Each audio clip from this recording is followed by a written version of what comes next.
In this episode, I talked to Kyle Whitaker, who holds a PhD in philosophy. He's also the co-host of A Pastor and a Philosopher Walk Into a Bar. In this conversation, he shares his ideas on philosophy, religion, and bourbon.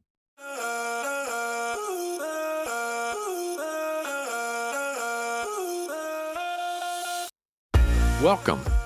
I'm Chris Jones. This is where believers and skeptics alike are invited to embark on a journey of faith, philosophy, and life from a different perspective. Whether we are joined by an insightful guest or we just jump into the deep end, this exploration promises to challenge us all. Are we getting it right? This is Spiritual Hot Sauce.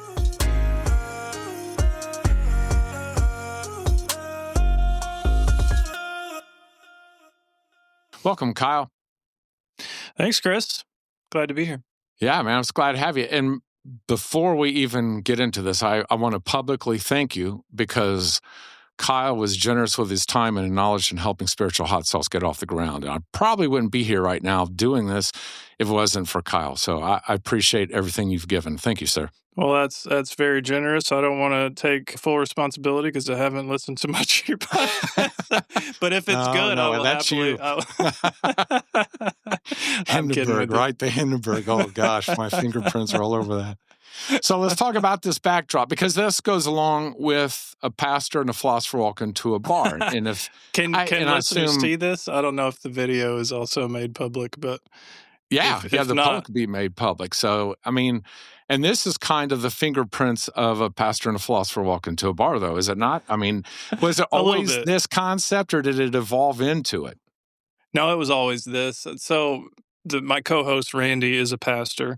I went to his church for a long time, and we used to do these Q&A sessions on occasional Sundays, like he'd do a sermon series and then end it with a Q&A session. And I would help him with those, and we had a pretty good rapport, and people seemed to like it. And so COVID happened, and we suddenly both had extra time on our hands, and we thought, what the hell, let's try this podcast thing. And we both had a very strong interest in bourbon. Also beer, but mostly bourbon. And so he and I and our producer, Elliot, who is still really into bourbon, kind of bonded around that and thought, you know what, let's make it a thing. Because we asked our wives for podcast title ideas, and two of them independently suggested the actual title of our show. Wow. And so we thought, yeah, all right. And let's make it interesting by having, regular tastings. So before, at the beginning or middle or usually beginning of each episode, we would taste something, usually bourbon. And we did that for probably 4 seasons or so, maybe longer. And then Randy quit drinking. He messed up the whole thing. We don't do that so much anymore, but I still do, occasional things for our Patreon supporters that are bar themed. So that was part of it. But also another part of it was we wanted it to be a space, a theoretical space anyway, not a physical space, but a space for the kinds of conversations that are more likely to happen in bars than in churches. Gotcha. We wanted them to be honest. In other words, pull no punches, that sort of thing. What was your favorite pours? Oh, Lord. Too many to name. We have a whole back catalog of really excellent ones. Our friend Tim, who runs a YouTube channel specifically about bourbon and gets things sent to him all the time, would occasionally send us things, and he sent us some exquisite things. So like a 16-year-old old Fitzgerald. I mean, so many things that I have forgotten that are really great. Right now, if you care, I'm drinking E.H. Taylor, a small batch for the bourbon snobs out there. That's a very robust bourbon. It is. I'm a no Martini guy, but I can't find it. Oh, yes. And it's impossible to find. We can nerd out about that for as long as you want, Chris. That was my wedding bourbon in the sense that my wife acquired a bottle for me before our wedding, and we had it at the bar. And we had special people in our lives who were given a token that they could exchange for a pour of that at the bar. It was really really fun. We also had a bottle of Pappy 23, but it was like $75 an ounce, so nobody did that. Yeah. Pappy's is expensive. I got poor man's Pappy's. I got some 12 Weller, which is really good, but it's, it's not Pappy's. It's not the 23. It's not the special. It's not. The unobtainium stuff. But I like Immortile. I still got a little bit left of a bottle in there, but I really don't drink a whole lot. It's been a few years since I have. And I got some really nice bourbons in there in the closet. Yeah, well, we should next time I'm in Louisville. Next time you're in the Ville, man, we'll do it. So 5 years, is that how long it's been that a pastor and a philosopher walk into a bar has been around? Yeah, 5 years. We just started season 6, so we're about 4 episodes into that, I think.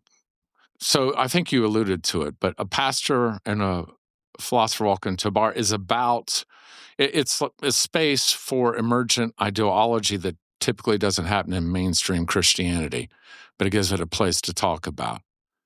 Yeah. So we obviously wanted to combine our interests, and his interests are pastoral interests. They're the sorts of things that he runs into in real people's lives all the time. And my interests are philosophical, but there's a great deal of overlap. And so we wanted to explore kind of the foundations of the major things that come up in the spiritual life of the average churchgoer that unfortunately most of them don't find a good outlet to discuss within their churches. There are obviously lots of exceptions to that, but we both came from evangelicalism, and a particular kind of evangelicalism where that kind of discussion was either met with hostility or it was met with a kind of openness but a lack of understanding, and we wanted to see if we could do better. That was one of my questions I wanted to start with. Are you finding it that people are more receptive to have those conversations in mainstream Christianity than they were 5 years ago? We have certainly heard from a lot of people that are very happy that we exist, which tells me no. No. Is that in the Christianity, or is that kind of outside of it? Are you drawing people in that didn't have a home, or is it coming from Christianity? It's both. It's a lot of people who have left evangelicalism, that version of Christianity, altogether. It's a lot of people who are still in it but struggling to stay. And it's a lot of people who have found a lot of life outside of conservative Christianity, who have gone to mainstream denominations or who are Catholic or who have left the faith altogether. We have a lot of listeners like that as well, not just ex-evangelical, but ex-Christian. So there are lots and lots of spaces where that kind of conversation is flourishing. I have not seen any indications that conservative evangelicalism has improved. Okay. Some of these emergent ideologies that you see happening, do you see any of them gaining traction? Give me an example of the kind of ideology you're thinking of. I'm not sure. That's what I was asking. I thought maybe in all these times you've heard some things that you see coming from different parts and not just a group.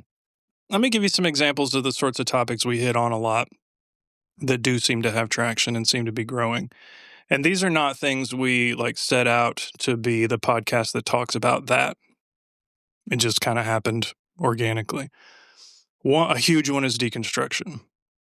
So lots and lots of people, particularly from conservative, what I would call fundamentalist denominations of American Christianity. We could define that more precisely if you want, but let's just call it fundamentalist for now. Lots and lots of those folks, particularly millennials and under, but also a lot of Gen Xers, are finding it impossible to stay in the church. Some of them impossible to stay in the faith. And not for lack of trying. They'd really like to stay, and they'd really like to not incur the costs of leaving. But for various reasons, they can no longer do so, and so they'll find themselves listening to a podcast like ours in secret because they don't have anybody in their life to talk to about it. I got you. Some of them can talk to their spouses about it. We've heard from people who can't even do that. So deconstruction has been a huge theme, and that is not going away. If anything, it's still increasing. Part and parcel to that, one of the main reasons, if you ask people why they're deconstructing, one of the main reasons you'll get is the conservative church's relationship with LGBTQ people. And so that has been a huge theme of our show. We've done quite a few episodes and even series on that. Again, not intending to, it's just a thing that happened because of things we were going through and interest we had. And that has been a recurring thing that I think has picked up traction is a weird way to put it, but it's definitely, huge, and including within evangelicalism, within fundamentalism, even in churches who don't like to admit that that's something they're dealing with. Most of them are. Race is another big one, race and gender, and the many, many facets of how that impacts what it means to be a Christian in America, what it means to be a churchgoer. We also talk, though, about a lot of doctrinal things. We talk about the Bible quite a bit, more than I would like to be honest with you. More than you would like to. Yeah, because Randy's a pastor, so I have to throw him a bone now and then and talk about what he likes. So you have alternate ways to read the Bible that are different from what a lot of folks grew up with, more expansive readings, more intentional hermeneutical systems. And So yeah, what is inerrancy a real thing? Like that kind of stuff. And so we get a lot of people from that too. Those conversations are alive and well, even if I wish they weren't. They still are. So in deconstruction, do you find that people are running from something that hopefully they find somebody like you, or a podcast like that, where they have a place to come to? Because a lot of times I think it's almost an emotional knee-jerk reaction from maybe trauma. So they're just running. They just take off. And I've met with some people and they're not really running to a place and they seem almost nomadic. Are you seeing that? Yes. Yes. And we've tried, when we've talked about deconstruction, we don't want to be too simplistic about it, right? One of the main themes of what we like, how we like to order our conversations is whatever you think the simple answer is, you're probably wrong. It's a big Let's go bucket. further, right? Yeah. It's whatever it is, it's always more complicated than you thought. And deconstruction is, of course, no exception to that. There are many, many reasons to deconstruct, some seemingly incommensurate with others. Like some people have just very, very different experiences, and a lot of Christians don't deconstruct at all. And there's healthy ways to not deconstruct and unhealthy ways to not deconstruct as well. If you grew up in a healthy expression of Christianity, you might not need to, and that's sometimes overlooked in these conversations. So we see all sorts, and we don't want to over-define it, if that makes sense.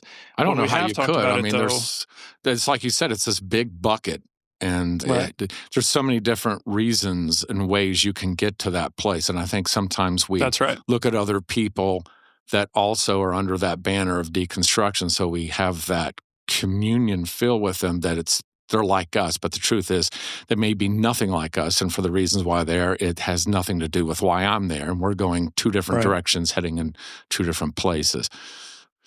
It is. It's partially true to say, we've probably heard this in other contexts, but like if you've met one deconstructing person, you've met one deconstructing person, right?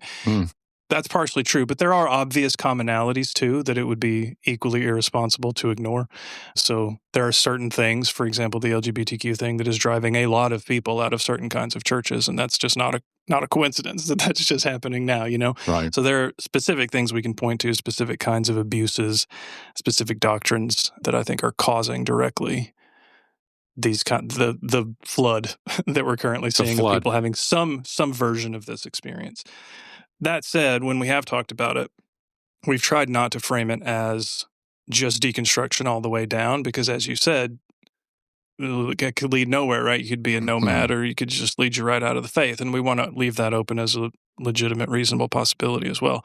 But we try to think of it more in terms of sort of faith evolution, if that helps. That's Randy's preferred vocabulary, which I like, which is just kind of a normal, healthy part of any faith experience, I think, is some kind of evolution to something different, greater and greater complexity, greater and greater awareness of different forms of experience and evidence. And I think it'd be very difficult for anybody to land on feeling like they had the absolute truth if they never challenged themselves on what they absolutely believed, if they just always followed the doctrine. Yeah. So I think there's a lot of benefits to this for a lot of different reasons. Yeah. I would imagine 5 years of going through hearing people talk about deconstruction or evolution, reconstruction, evangelical, whatever the buzzwords are, that if it was me, it would probably force me into a place after half a decade of that I would probably be leaning towards deconstructing, or it would lean me the other way, where I would be firming up in my faith.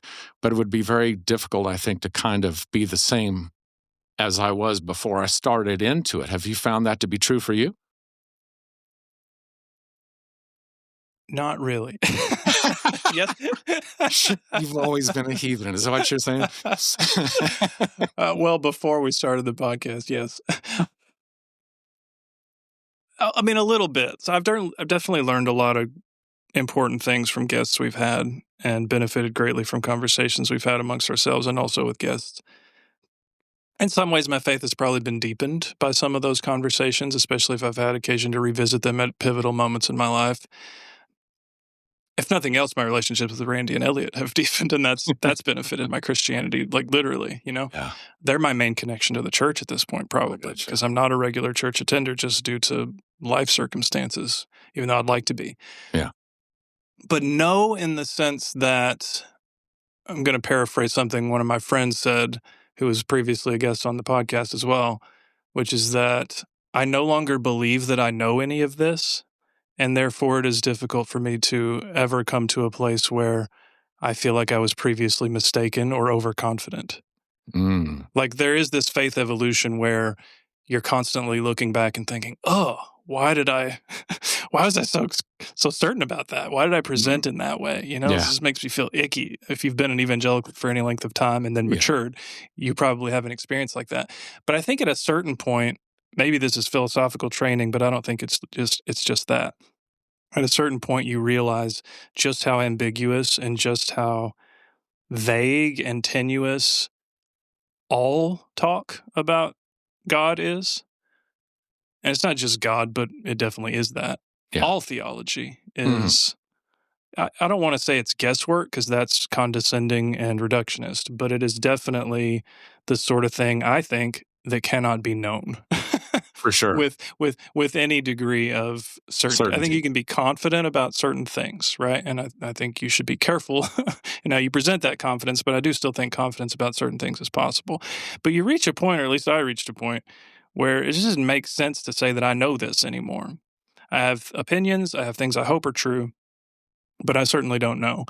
And now that I'm there, it's difficult to say that my faith has been dramatically altered through these conversations. It's been enriched, it's been complexified, but it has not been fundamentally changed. I don't believe different things than I did 5 years ago.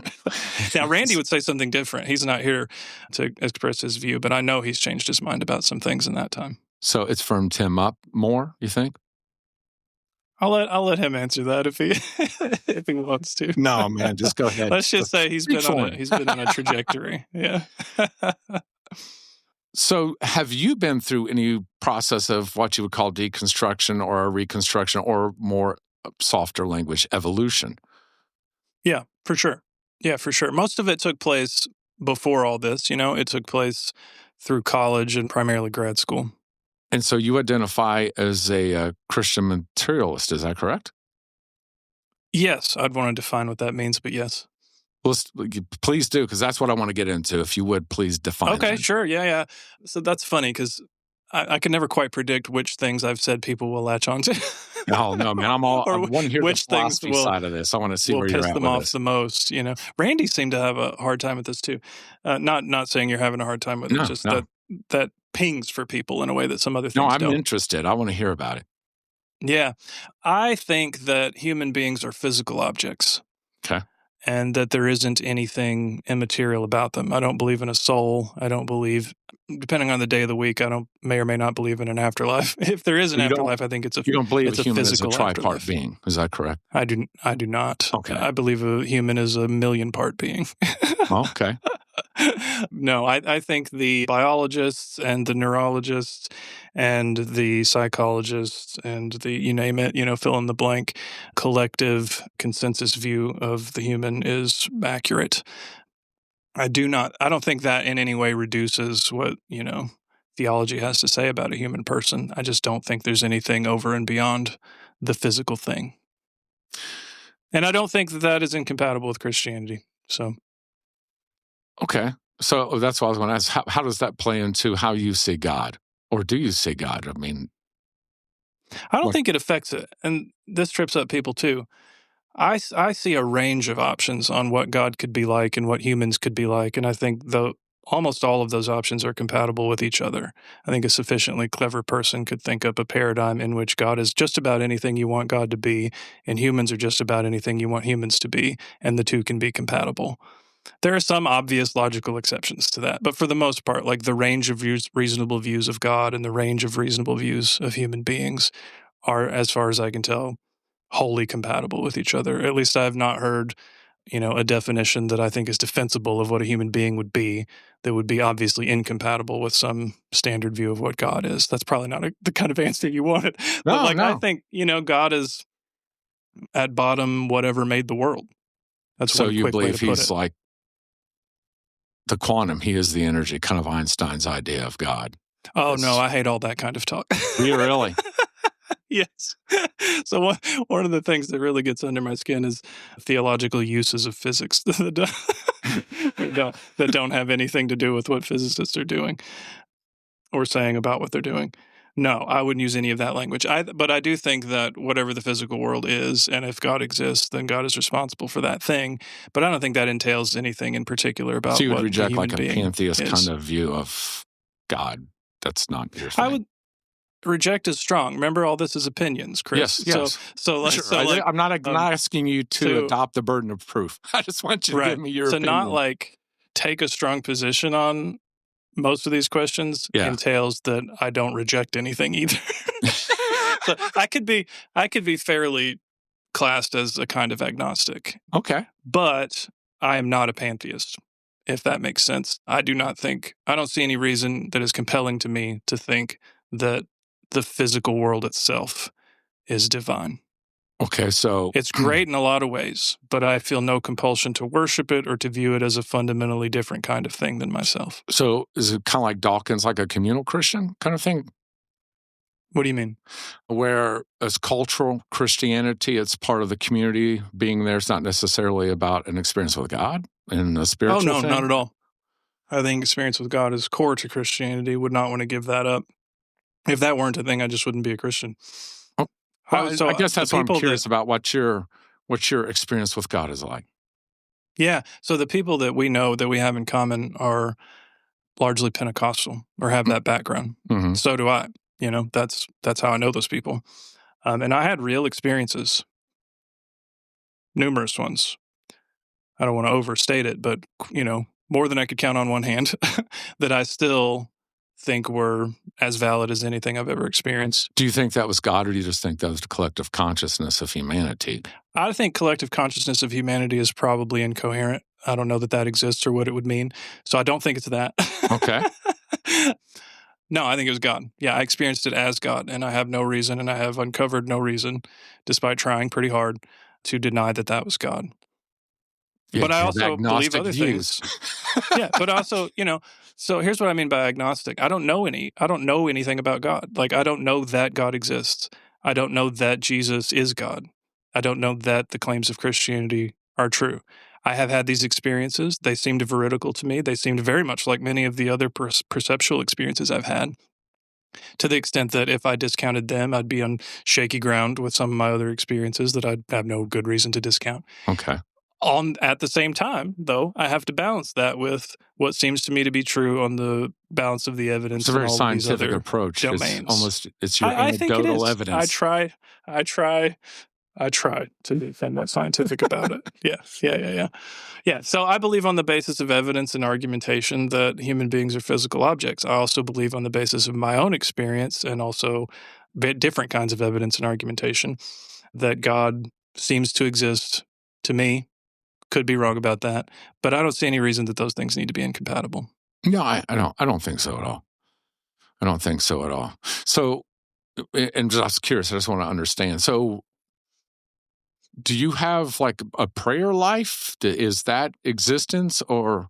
Yeah, that's fair. Yeah, that's a fair question. The answer is no. Okay. Do you meditate?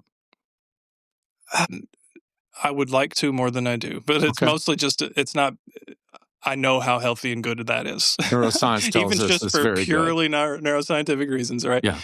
And so I wish that I had more time in my day to do that or could make the time. Having 2 young children and a busy life makes that hard. For sure. But I will say we recently released an episode all about prayer, and we're probably going to follow it up with a part 2 because we got more response to that than we usually do. Well, I imagine a lot of people through deconstruction have a lot of questions about prayer. They do, understandably, as do I. And one of the things I say in there is that prayer's weird for me now. It's not that I don't think that there's a being on the other end of it. Obviously, I don't know, but it's definitely not like it used to be. I guess I'm more alive to the extent and the meaningfulness of suffering than I used to be. Not that I wasn't aware of it, but I've thought harder about it, I guess, and I've become more aware of it.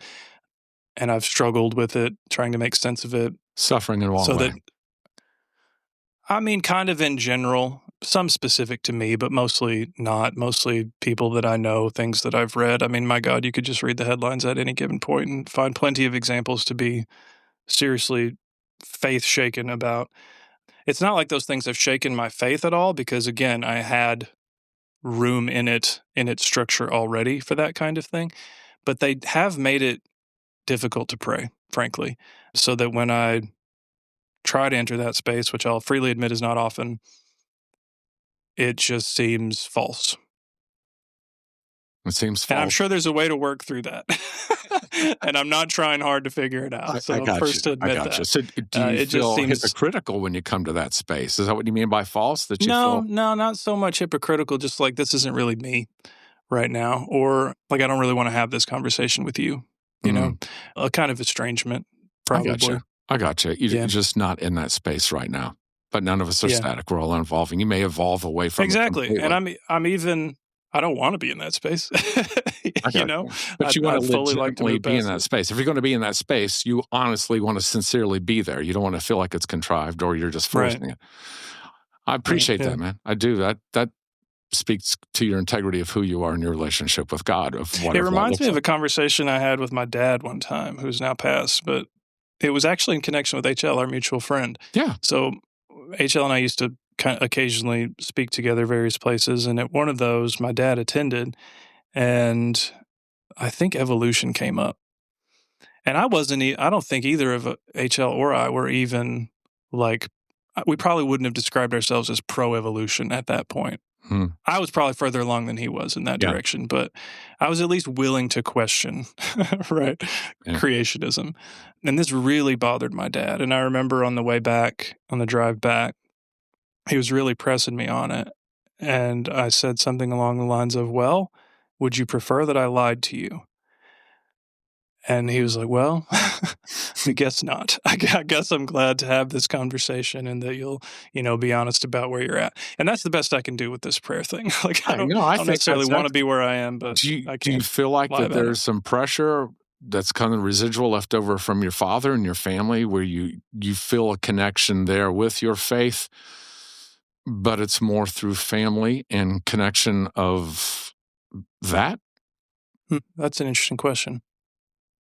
I haven't thought of it in those terms. My faith is in that, isn't it? It's almost family. It's culturally driven in this. Yeah, but my faith was always quite distinct from my parents. I remember even as a kid, I would go to a different church than they did. Oh, really? Yeah, because the church that I grew up in, I liked, and then they left, and I didn't want to leave, so I just went to both, or just the one I wanted to go to. That church you liked? Was it the community? It was. It was the pastor and the friends that I'd made there. And it was also just a more expansive theological vision of God. It was, I didn't realize it at the time, but it was a denomination that was more liberal in its origins, and so put fewer restrictions on what one's experience of God could be like. And that must have appealed to me in some way I didn't realize. Yeah. Have you ever explored other religions and other viewpoints of God outside of Christianity? Only in the sense of reading about them. I've never tried to practice. That would feel inauthentic too. I'm a Christian. I've always been a Christian. I don't see any reason to not be a Christian. I'm not going to convert to something else. If I was going to give up Christianity, I'd just be an atheist, which I am 3 days of the week anyway. So, you know what I mean? I got a friend who's a Christian atheist, and he says this, is my friend Scott. He says, I don't need the magic of the Bible. The message itself that Christ presented is the magic. And I thought, man, that's beautiful. So that's interesting. I wonder what he means by the magic. I might want to defend the magic a little bit, but that's interesting. I would love to hear that. That depends on what he means. I mean, I think we've talked about this on the podcast too. Like I seem weirdly conservative about some things that might surprise some people. Yeah, for you to try to go the other side now and defend it. I appreciate that. You're like a utility player. You're just all over the field. Right. That was a sports metaphor, so I'm not going to pretend I understood it, but thank you. Yeah, without a resurrection, I don't really see the point of Christianity. Like if there isn't something real happening after death that's making some real difference to all of this, then I'm honestly not interested. So you don't find value in the message of Christ, of love and healing? Of course I do. Of course I do. But I'm also familiar enough with enough other traditions to see equal value. That may be a hard thing for some listeners to hear, but equal value in all of those. I was When you very say other enamored traditions, are as you talking about like other religions? other religions and also other secular traditions as well. For sure. There is a numerous beautiful and complex and sophisticated and honestly straight up moving ethical traditions that are totally secular. Mm-hmm. I mean, I've read things in Jeremy Bentham, in Immanuel Kant, in Aristotle, frankly, in Confucius, that are every bit as rich and profound and compelling and lovely as anything in Christianity. That's a fact. Buddhism, I mean, you name it. Like there's a lot out there. So there's a lot to replace it with if you I'll needed talk to. You know what I'm saying? Bhagavad Gita all day with you. We can get into the Upanishads. I'm all about Right. some different ideas. I love the idea of universal truths and universal lenses. So now I'm all about it. Yeah. So I get it. Yeah. I get it. But I think that's what he was speaking to, that he doesn't need the magic stuff of it. That So it is the story of love. at the ethical, maybe this is going to be like a Kierkegaardian thing I'm about to say, but like at the ethical level, I'd fully agree. Yeah. But Christianity is more than an ethics. If it's not, then what are we doing? I don't know. That's what I'm trying to say. Is like if Christianity is just an ethical system or a social system or whatever, then it's beautiful and it's wonderful, but it's one among many. Right. That's right. But I think the metaphysics matter. That resurrection, I've it means everything. And without that, you got nothing. I've hooked my cart to that horse, knowing full well that I could be wrong. And I think I have as equal a chance of being right as any of those other traditions. And some of those, honestly, their metaphysical systems are pretty beautiful too. I'm pretty intrigued by that Buddhist thing. If that turned out to be true, I wouldn't be sad about it. You know, I give metaphors all the time that I get from Buddhism, and people don't know I got it from Buddhism, but it relates to where they're at, and it just it opens up. But like ideas. the things that like really speak to me and grab me in my heart, you know, are things that I think can only be rectified or made meaningful in the way that really matters to me if something like resurrection is real. Mm. And if it's not, then I honestly don't see the point of Christianity outside of a really cool ethical and social system. Sounds like you're very communally attached, though. Am I wrong? What do you mean? Well, I mean, it's very community driven for you. It's what it sounds like historically, that early on it was community driven, and now it's your community and how you're attached, and you want to be there with them, your connection, but it's community. Well, I guess I don't understand what non-communal Christianity would mean.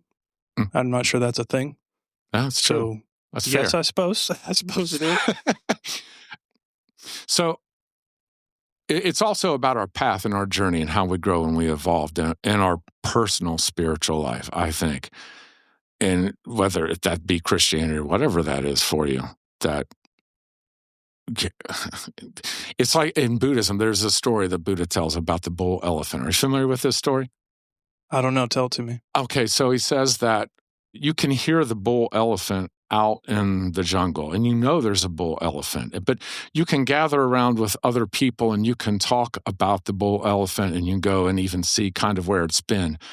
But until you yourself go through the journey of the jungle and all that entails, and then you for yourself, you experience and you see the bull elephant, right? Then up until that point, it's just all been kind of community. You've never had the true experience, and you're cheating yourself that experience. I see. Yeah, okay, that's good. So I think I see where you're coming from now. I fully agree with that. That is, I think, a very Kierkegaardian insight as well. I have described on our own show trying to explain the significance of philosophy to non-philosophy people. One of the things I find myself coming back to is it teaches you to make your values your own values. This kind of and it doesn't have to happen within philosophical study. That just happens to be a very good way to do it. For sure. To own whatever your values are, to make them genuinely yours. Be able to speak to them and know why they're yours, yeah. Yes, not just derived or inherited from or absorbed from what you might call a community or a whatever, a social thing. And that was a thing Kierkegaard was extremely concerned with as well. I think he was right about that. So while it's simultaneously true that Christianity is a communal enterprise, there's no such thing as an individual Christian. I think I would defend that. On the other hand, every individual must meet Christ on their own, right? Let's put it in Kierkegaardian language. you have to have this kind of direct relationship with the divine such that you're forced to a kind of decision that is your decision alone to make. Mm-hmm. Mm-hmm. Nobody can make it for you. You can't punt it to the community, and being a member of a community doesn't make the decision for you. No. It's almost the community is the table of encouragement, like in a marathon that keeps you running on your journey for your Yes, race. but the scary thing about Kierkegaard is that the community could equally well be, and maybe even more likely be, a deterrent. Oh, it happens often, I think. If you find yourself in a community that understands itself to be, let's just say, Christian, then that probably makes it harder to be a Christian. Oh, for sure. Because it's harder to reach that decision point. Do you feel comfortable where you're at on your journey and in your process? I don't like journey language. I can't tell you why. It just rubs me the wrong way. Really? It implies some kind of path or destination, or I don't look at it as a destination. Implies, I just think it's all about the journey. It's wherever you go and what you do with it. But isn't a journey like you're on the way to something? Yeah. You are on the way to something, but I don't know that there's a specific thing. But I don't mean something specifically. I think it's your choice. But you didn't say, how is your wandering around going, Kyle? You said, okay, how's your journey? Let me rephrase this, Kyle. How's your nomadic lifestyle? How's that going? Right. I come from a tradition of people who literally walked around to think about stuff and then made a school based on it. Okay. Yeah. When I say journey, I think that it's what I mean by that. I guess I should say what I mean, but please do. Yeah. But it's about your growth and what you're learning and where you're going. I don't necessarily think it's a journey. I think whatever path you take, whatever journey you take, I don't necessarily think there is a path. I think there's multiple paths. But I think that there's a lot of people that don't take any path and they just kind of become stagnant and they don't ever grow as a human. They don't ever challenge themselves. So when I say a journey and a path, I just mean almost like the hero's journey, where you're challenged and where you're growing and you're becoming and you're learning to become something else. And it's not predestined, it's you, but it's you taking the journey of whatever that is in your life. Yeah. I don't know how to answer that. Let me put this to you. How would you feel if it turned out that there weren't some kind of destination implied, like of the sort of implied by the hero's journey thing? You mean a more nihilistic perspective? I would probably embrace it. Not because nihilistic, then I could choose what I want. Let me rephrase. So, okay, because nihilism is one of those terms. It's like I got you. Universal bugaboo. Nobody wants to be a nihilist. You know? Nobody wants there's to some own beautiful that. things about it. You can do some cool stuff with it. No, it's ugly all the way down. Is it? Yeah. Yes, it is. It's another one of those things I'm weirdly committed to. Well, I appreciate you're committed to it. There's a reason nobody wants to own that label, or almost nobody. That's fair. What if, so I remember we talked to Brian McLaren one time. We talked to him several times, but he wrote this interesting book where it's about doubt, living with faith after doubt. And the first half or so of it is really just kind of a primer on like personality psychology and life stages, or I should say developmental psychology and life stages. And he compiles all this research from various fields, most of them psychological, but some theological, some philosophical, and then like combines them into his own preferred life stage view. It's worthwhile. Go read it if you're interested. Okay. But he had this idea that when you reach the last one, which the word he used for it is failing me now, but it's like, the most mature of the stages, stage 4. Yeah. The first one being certainty, and then there's complexity, and then there's perplexity, and then there's, I forget what he called the fourth one, where you kind of transcend all that. I asked him what happens next. Do you get to stage 4 and then you retire and then you die, or is there something else? And he said he thinks it's kind of cyclical. You take on a new, more sophisticated version of certainty and start over. He's entitled to that opinion. That has not been my experience, but I'm only in my late 30s. Maybe it'll change. I do think about this from time to time. And if I feel myself being weirdly confident about something, I ask, am I seeing the value of certainty again? I don't think I am yet. I think I'm in what he fairly described as that stage 4 space. I'll let you go see his description of it. And I'm not convinced that there's anything else. I tend to I tend to I don't want this to sound condescending, but like there's a place at which, and you can arrive at this place in various ways. Tons of study, tons of life experience, more than likely both. Tons of, interaction with different kinds of people. It probably takes a certain level of ingenuity to get to this place, a certain amount of privilege, frankly, to get to this place. You need to be in a social position that allows you to even undertake the activities that allow you to get to this place. There's a whole Maslow's hierarchy we got to think about here, right? But if you get to the top of that, theoretically, I haven't seen any reason to think that there's anything beyond it. So, like, if you're at the place, as I described earlier, where you know that there's no knowledge about this, even no sounds weird there, doesn't it? But like, you're aware of the multiple expert opinions. You know that the evidence is insufficient to align them, or there wouldn't be multiple ones, right? And you know that the likelihood of humans moving past that in your lifetime is about this big. I'm making a very, what would it mean to continue a quote unquote journey or maturation process past that point? I genuinely don't know. I think you'd have to define why you're doing it. What's your motivation? If it's a selfish reason, then yeah, you're going to run out of steam. But if it's for your children, if it's for those who's coming after you, if you know adversity sorts you out and makes you stronger and it makes you better, that you can leave it better than you found it for those who are going to follow you, not just for your family, but for humanity. Right. Then So this reminds me. There's plurality of purposes. I have no problem with purposes. That's for me, that's the purpose. I don't see that I am the hero, that I am carrying the mantle, that is I'm going to have something bequeathed on me. To me, that's for selfish reasons. I think there is a rudimentary thing that in not just humanity, but in you take care of those who come behind you. Otherwise, your species doesn't make it. Yeah. Absolutely. And obviously, as we've agreed already, there are many, many ways to that realization and many ways to support it. It reminds me of something Brian said in one of our conversations, which is he told a story of I think it was an environmental activist that he knew who had become something akin to a nihilist, who was fully convinced that we were doomed, that there was nothing that we could do about this, that it was too late to turn it around, and that humanity was going to destroy itself, more or less, by killing its own planet, but who nonetheless persevered in her environmental activism because it was the right thing to do. For sure. Yeah.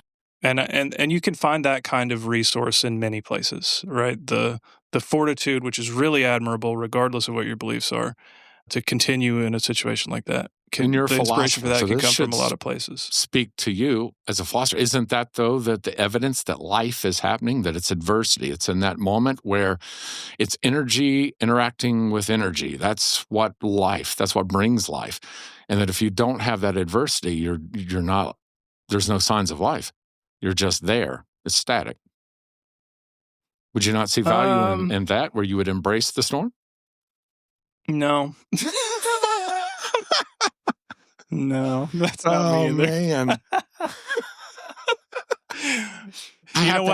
This comes into play. Did you ever play sports when you were growing up? Yeah, a little bit. What did you play? I wasn't good. I played soccer and baseball. Yeah. Oh, man. So I think that, I think it's an emotional thing. And I mean, to me, emotions are us in our evolution, and we're right now in between logic and emotions, and that's why our constant fight within ourselves. But our emotions do serve us when it comes to kicking in and helping us up and over that mountain through the adversity, I think, for right now anyway. So I don't know, maybe you're just much more evolved than me. I don't think it's that, man. I think I've been trained to phrase questions differently and to question the phrasing of questions and the methods used to derive the correct phrasing of questions. Which is, I know, is super annoying thing to say. Anything. Well, yeah, I mean, occasionally you do. You land on what's probably not the case, right? I landed firmly on young Earth creationism is false. That's an example of a thing that I landed on. I could think of many others. I remember something HL said to me one time. If he's listening to this, he might cringe. I don't remember where we were, but he gave it to me as like a piece of mentor-like advice, and I received it as such at the time, which is that I HL would be a sometimes good guy to get something like that from. Right? Yes. Yeah. Yeah. He was my mentor in college. So, or the closest thing I had to a mentor, I guess. And the advice was, you sometimes seem to take a contrary position for the sake of taking a contrary position. That is fair. That is a fair critique. And there's nothing wrong with that. I don't think there's nothing wrong with that as long as it's constructive. But here's the thing. It always seems constructive to me. Yeah. So, like, I'm not going to bullshit you. If I think something is true, I'll say I think it's true. If I think it's false, I'll say I think it's false. But when you talk to me about the value in adversity, the first thing I think of is all the ways that things could have been less adverse and still just as good. But man, and so I can't just like full on. Have you ever seen Gibson's walk-off home run where he just walks out on? Of course, I have. Chris, have I not conveyed to you how non-sportsy I am? Okay, well let me. Well, hey, I get it. Well, let's say it like this: the man is hurt; he can't play. He's on the, so he can't even get into it. It's the World Series. The bases are loaded. The guy can swing a bat, and he can barely make it out to the plate. And I don't even know how many pitches goes, but you got strikes and balls. I mean, you're starting to get deep. And the guy pulls back and hits a grand slam home run, and it can barely make it around, and it's a walk-off. It's so emotional. It's like without adversity, you can't achieve anything great. All you can do is just be average. So it takes those moments that elevates us, and I think it gives the rest of us hope. No? Yeah. No. Man. Like, there's a version of that is true, right? There's a sense in which the kinds of greatness that humans are familiar with, like if we think, I used to prod my students like this, think of the best person you know. Mm-hmm. Immediately, probably somebody comes to your mind. The best human being, who is it? For a lot of them, it was a family member, right? It was a grandparent or something like that, or it was a pastor, an authority figure, or maybe somebody famous, Desmond Tutu, the Dalai Lama, somebody like that. I'm a Gandhi guy. I like Mahatma Gandhi. Exactly. For me, it might be a philosophical example, but immediately somebody springs to mind, right? Sure. And this was in the context of like setting up virtue theory for them, what it means to have an ethical system based on moral exemplars. But the thing about moral exemplars is that in our common experience, there are exceptions, but there are almost always people who have been through some adversity and who have figured out a way to live in it that is inspiring in some way to the rest of us, that shows us what life seems to really be about. Fully grant that, okay? And I've definitely had experiences in my life where they were horrible as I was going through them, and then after the fact, I looked back and said, I'm glad that happened. I'm a better person for it. I wouldn't have learned XYZ if I hadn't gone through that, et cetera, et cetera. But we live in a shitty world, Chris. Am I allowed to curse on your podcast? Yeah, man. Okay. And I can imagine different worlds where that kind of adversity was not necessary for the kind of goodness that we value, right? Right. And because I can imagine it, I have to hold that it's possible. And so while I see the contingent value in certain kinds of adversity, I also see the devastating destruction of certain other kinds of adversity in the absolute unnecessary amount of it. And so I find it difficult to take solace or find wisdom in the kinds of exhortations to learn from your adversity, if that makes sense. Absolutely. There's some kinds of adversity. There's no way you're going to find any hope or inspiration when a typhoon wipes out and just destroys people and the ecosystem. There is nothing positive from that. The only thing is how it brings humanity running to help humanity. That's the only thing. And that's not redemption enough to reconcile that kind of suffering. I totally agree with that. And when I say adversity, I'm not talking about tragedy. I'm just talking about life, what it offers us. Yeah. And I've always said that you're going to grow in adversity. You're either going to grow stronger, further ahead, and better prepared for the future, or you're going to grow weaker, further behind, and further frustrated with life. But you're going to grow. Yeah. But when I use those terms, I'm talking about daily adversity, not the huge tragedies. I do think there are things that we have to hold on to as we go through those tragic moments. Are they going to make it all better? No. Are they going to help us where we at least get through it? Maybe. I don't know. And it's subjective. I don't know. I'm just being honest. Yeah. But that's what's always sorted out life. Adversity sorts us out. That's evolution. That's what it does. And it's not just us, it's every other living species. I mean, that's the universe. That's how it works. Energy hits energy. If you have an asteroid hit and destroy a planet with no name, is it bad? Well, no, it's just that's part of life. If that planet's called Earth, is it bad? Yeah. Now we define it as bad. It's just how it impacts us in where we're at. There's something very selfish in that, where we don't realize in the grand scheme of things, it's part of it. That's just how it works. Mm-hmm. But I totally get what you're saying, though. I get it. There's some suffering that can't be reconciled. There's some suffering that totally breaks your heart, and it will challenge your faith. And I get that. Yeah. And I think it's okay, just tangentially related to what you were just saying. I really value the impulse to rage at the kind of what you described as selfish motivation a moment ago. Yeah. Planet hits, or an asteroid hits Earth. That's bad. It's bad in a way that it's not bad if it hits Mars, I think that's true.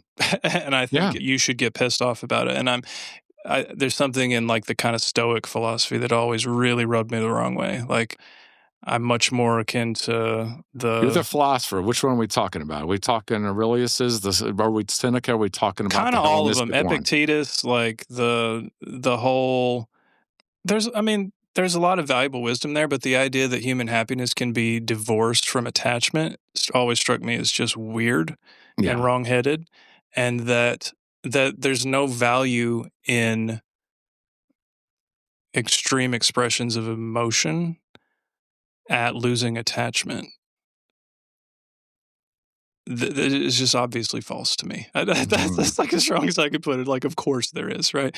Yeah. And so, my dad passed a couple years ago, and I had to speak at his funeral, and I read a portion of that passage from that Dylan Thomas. So you spoke at his funeral?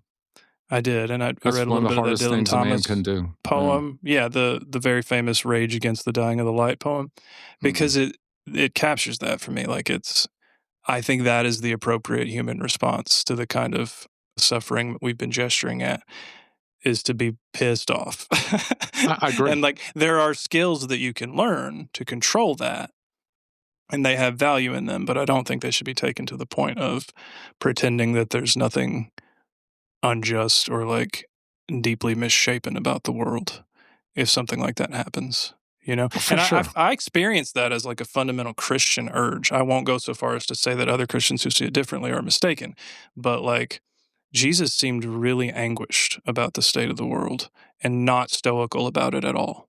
Absolutely not. Absolutely not. Yeah, he would have made a terrible Buddhist. For sure. Everybody tries to compare the two, and I'm like, no, man, they're not the same. Yeah. So, no, I agree with you but if we don't have that, I mean, the human species don't make it. If we don't have that adrenaline rush kicking with our emotions and give us what we need, we don't save the children. We don't save those, and we don't sacrifice ourselves going in and trying to help others. And I think that's where that comes from. I mean, we're a docile thing that just can't take care of itself.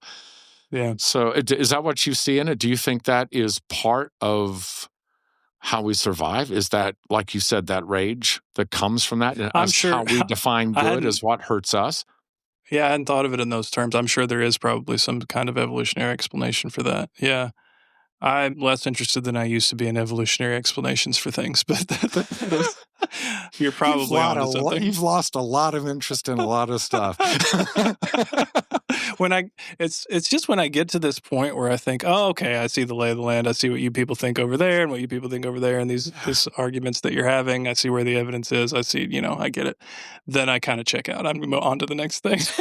Unless it's like really personally important to me and I think I can contribute to this conversation, which is rare. That's fair. Then I feel like, no, that's fair. I'd rather somebody, if they didn't have something to say about it, just don't say anything at all. You're just muddying the waters. That's how I feel about all those pastors using quantum physics in their sermons. I'm totally on board with you there. Yeah. So What do you think about some of the ideas? I mean, do you see the Bible? Well, I don't want to impose ideas on top, but I can't imagine from what you're saying you see it as inerrant. I guess you see it as kind of metaphorical. No, there are metaphorical parts of it. There are clearly metaphorical parts of it. There are poetic parts of it. There are literal songs in there. There are some historical parts.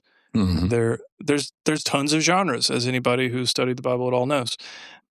I don't need it to be anything other than it is anymore. And one of the things it obviously is not is inerrant. No. Defined in the way that the inerrantists define inerrancy. You can take So their this leads own me- word for that. So I think, do you feel like that's maybe one of the things that gets us in trouble is when we look at the Bible and science kind of evolves, every answer leads to a question. But in traditional literalist, we look at what people came up with hundreds and even thousands of years ago through traditional ideas. We hold on to those and we exclusively look at the Bible. And now we start to see this big, huge separation happening between the religion and science. Why is it that you feel like, or do you think that we don't go outside of the Bible in mainstream Christianity to look at things? We always want to use it exclusively and never through the lens of something else. Well, I can only speak to my experience and the experience of the people that I've talked to about this, almost all of whom came from some kind of evangelical fundamentalist background of one kind or another. You could have a mainline Christian childhood. You could be United Methodist, or what I grew up as initially, which was Disciples of Christ, which is similar to United Methodist. Or you could be, a kind of liberal Catholic or Presbyterian, and totally avoid what I'm about to describe. Okay. The Bible is a different thing for those kinds of people, especially Catholics. Lots of Catholics don't read the Bible at all. It's a stereotype, but it's rooted in some truth. For me, there wasn't freedom to do that. It was risky to do that, to go outside the Bible for much anything that had any impact on your life. But even really things that didn't have impact on your life, like facts about how the world started, right? You shouldn't even go outside the Bible for that. But you definitely shouldn't go outside it for anything value related, anything about how you conceived of meaning or love or relationships, or how you should vote, or how you should view authority, any of that kind of stuff that really makes a difference in how you live, with some weird suggestive exceptions here and there. You shouldn't go outside the Bible for any of that, because it's dangerous, it's risky, because they had this very bifurcated view of the world where it's the Bible and us defending the Bible against everybody else, all the hordes out there, pagans who want to destroy what we've created. And that's just hard to sustain if you go out in the world and talk to people, right? Yeah, I don't know how you interact with humanity when you're like that. Yeah, you only interact with the other humans. It's almost like a social circle. Construct within a social construct. It's a weird thing. Yeah, and you only interact with the humans in your circle, or your circle gives you the tools to immunize you against the kinds of interaction you'll encounter out in the world. I like that phrase. And then usually you come back to your circle, or you become an evangelist out there in the world for your view and never actually have an authentic experience with another human. So for us at the time, at least, it was, the Bible is so obviously to us the end-all be-all answer to everything. And we have our own set of experts that we can appeal to for answers to all of our questions that we're unsure about. And man, they seem confident, right? They have a quick, ready answer to every question. I was very well rehearsed and scripted. I used to help train people to come up with those answers, I could have been that person. I was on a track to becoming that member of that community. There was a path, and then you chose to come off your path. In a kind of very literal way, actually. When I applied to grad school, I had two that I was finally choosing between. And I don't know if I would have described myself as fundamentalist at the time, but definitely still evangelical. And one path was grad school in philosophy at a reputable research institution. It was Catholic school, but no real religious commitments. And the other path was the primary evangelical institution of higher education at the time that was actively training apologists. Have you ever So using doubted philosophy yourself? to train Have you ever went apologists. back and revisited that decision you made to take the path you did and say, did I make the right decision? Oh, hell no. It's very obvious to me that I made the right decision. It was obvious almost as soon as I made it. Let me tell you how I made it. And that track, if I had done it, would have secured, I think, because I know myself and I know the people who did it, some of them, and I know the people who were teaching at the time. I could have been significant in the world of Christian apologetics and that kind of philosophy if I wanted to be. But you know what did it for me? Yeah. They had a thing.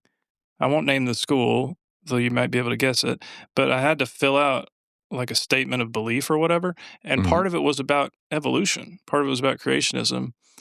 And at the time, I didn't have a really worked out view. I was just skeptical of a few things that I had heard creationists say, and I wanted to keep an open mind. And I got a call back. I mean, my answers on that to me now would have been very innocuous from my current perspective. But I got a call back to like make sure that they vetted me well on that question. Really? And I had to like write a statement explaining it, which I did. And I was accepted. And I thought afterwards, that's not right. open inquiry. That's not what I understand philosophy to be, So that's what I want to study. I'm not going to be really studying it there. So I made the choice that I did, which was small. It seemed small at the time. It didn't feel like I was choosing to do an entirely different thing with my life, but I was, But that was in a path retrospect. and that was a journey and you took it. Yeah. Yeah. So like very concretely illustrates the division. You knew what you were supposed to do. Back to what we were talking about. We were talking about literalist and apologist and everything like this. And it's almost a social construct within a social construct. Do you think that's probably one of the biggest motivators for people to deconstruct is because it is such a literalism and it doesn't allow personality and personal beliefs, that it so much requires you to join the organization, one of us kind of thing? Yeah, I know it is because I've heard from countless people that it is. Yeah, that kind of strict adherence to we have the truth, we know what it is, it's defined very clearly in our documents. You can read them on our website. Any diversion from them is just a kind of foolishness or maybe even sinful, and here's the answers to all the questions that people might ask you about that. Yeah, that's suffocating. And I'm tempted to say smart people will find their way out of it. I won't make it that reductive because some smart people don't.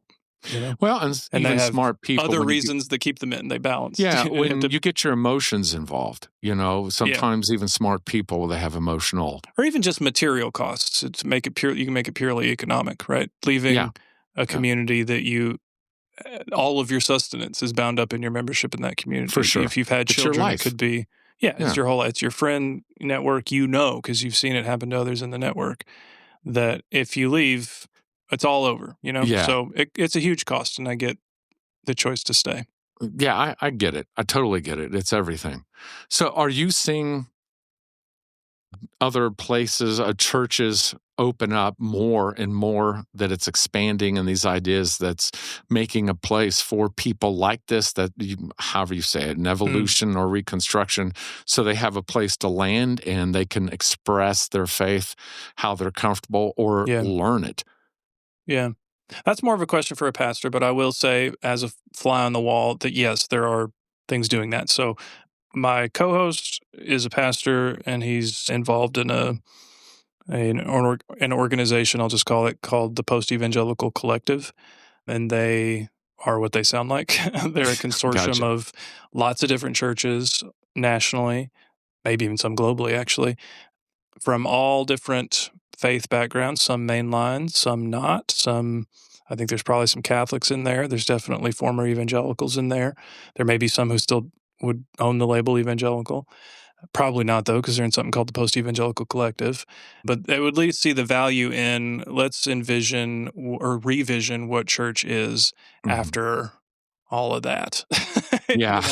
All that, I like all that damage. nod. And I was recently at one of their regional gatherings. Randy is the director of the sort of Midwest region, and I went to one of those, and we had a little live podcast airing with some people. We spoke with the director, who's named Carrie Lannister, and also a scholar that we've talked to a few times named David Gushy, highly recommended, by the way. And yeah, I witnessed some of that. And yes, there are spaces like that being created actively for that purpose. I don't have any hard data on what that's looking like in terms of how many people are actually moving to those spaces versus just being disillusioned and dropping out altogether, which is, I suspect, probably still more common, but I don't have data on that. But yes, there's lots and lots of places that are now open to people who are questioning in that way and but still want to hold on to something concrete, who still think God is important, who need a spirituality in their life, who think it's not just all ethics. Maybe it is that importantly or significantly, but For I whatever also reason, want like we this said kind of before, is experience. big buckets and everything. So there's all kinds of reasons you could have to go to something like that. Man, this has been great. I appreciate it. This has been a fun conversation. Yeah. It's nice to get to pick your brain and all the stuff that comes out of it, even with all with not having any ideas of that and moving beyond that. But I've had a blast with you, man. I love talking to you. I appreciate that. It's been fun for me too. I hope it wasn't too frustrating at any point. No, man, frustrating. Absolutely not. It was ideal. So yeah, frustrating would have been someone just takes off and wherever I say, but no, you definitely have formed opinions and ideas, which I love because that means I get to figure out what they are, especially someone that's not so overbearingly forward with this is what I believe, That's cool. Yeah. That means we get to dive into it. And I'd love to have you on in the future so we could dive into it even more. And I love sharing opinions, so happy to. So, but I do want to say one thing, and I don't know if this, I don't know. My very first guest, of course, was HL, our mutual friend. Nice. And one thing about evangelicals that always bothered me before, if you're going to be a preacher or a speaker or whatever it is you're going to be, man, you got to write a book and you got to have a second book before you even speak the first. That's your calling card, which I whatever. But, so my very first guest I have on is HL. HL had a couple of books and he destroyed them. He doesn't want anybody to have them, which I love. I've read them. I understand. I've read them. I understand. But so like you yourself, you're somebody that should write a book, but yet you yourself say, I'm stalled out. I'm not writing a book right now. Yeah. I mean, I technically am, but with life circumstances, it's very difficult to find the time. I'm about probably a chapter or a chapter and a half into this book that I What's was it going to be about? Done with by now. It's kind of a primer, but also it probably fits in the genre of kind of, I don't know, applied philosophy, applied epistemology is what I would probably call it, but applied to various social and political and economic spheres. But it's about expertise, really generally. It's kind of a primer on expertise and trust, and how to know who to trust and how expertise is formed and how to locate genuine experts versus others. You can imagine why this might have been on my mind in the last few years. Absolutely. Yeah, and I can't think of a better guy to vet them than you. Well, I don't know about that. I mean, there's lots of great people and there's lots of good work on expertise, but my goal is to write something accessible to a general audience that brings a lot of that theory down to a digestible, useful paradigm, So, well, I sincerely hope you find time to get that going again because I would love to read it. Yeah, and it's fun to write. I love doing it. So, okay, hopefully. Well, listen, thanks a lot, and for any listeners who's never had the opportunity to go listen to a pastor and philosopher walk into a bar, please go listen to it. It's very entertaining, and there's a lot of insight like what you've heard. So, but thank you, Kyle. I appreciate it, and I can't wait to get you back on here again. Appreciate it. Thanks, Chris. All right, buddy. Thanks for joining me here on Spiritual Hot Sauce. I'd love to hear from you, so please reach out with questions, comments, and/or concerns. And don't forget to like, subscribe, and review us. You can follow us on Facebook for updates and information.